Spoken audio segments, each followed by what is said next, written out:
প্রায় ১৫ দিন আগে কিচেন ফ্লেভার ব্র্যান্ড থেকে আমার কাছে একটা কিটেন ফুড এবং একটা অ্যাডাল্ট ক্যাট ফুডের প্যাকেট আসে। ওনারা আমাকে বলেছিলেন, আপু এই রেসিপিটাতে রয়েছে চিকেন, সালমন, গাজর, মিষ্টি আলু ও মটরশুঁটির মতো পুষ্টিকর উপাদান, যা কিনা বিড়ালের হজমে সাহায্য করে আর বিড়ালের লোমকে অনেক বেশি স্বাস্থ্যবান করে তোলে।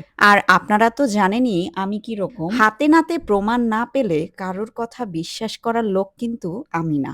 লাস্ট ১৫ দিনে আমি ৯টা বিড়ালের উপরে এই খাবারের এক্সপেরিমেন্ট করেছি। এই ১৫ দিন যাবৎ বিড়ালের স্বাস্থ্য, বিড়ালের লোম এবং বিড়ালের পটির উপরে আমি প্রচুর পরিমাণে এক্সপেরিমেন্ট করেছি এবং আমি এই রেজাল্টে এসেছি আসলেই কিচেন ফ্লেভার একটা ভালো ক্যাট ফুড। এই ক্যাট ফুডটা দেওয়ার সময় আমার কিন্তু মনে হয়েছে এখানে কোনো ধরনের কৃত্রিম উপাদান নেই, যেমন প্রিজারভেটিভ, এক্সট্রা কালার, সুইটনার বা গ্রোথ হরমোনের মতো কোনো কিছুই এখানে ব্যবহার করা হয় না। ওনারা কিন্তু ক্লেম করেন এখানে তেল মশলা একেবারেই দেওয়া হয় না, যে কারণে এটা একটা ব্যালেন্সড ফুড এবং সেই সাথে এখানে হাঁসের চর্বি ব্যবহার করা হয়, কোনো ধরনের পর্ক ব্যবহার করা হয় না। পুষ্টিগত দিক থেকে আমার কাছে তো খাবারটা খুবই ভালো লেগেছে।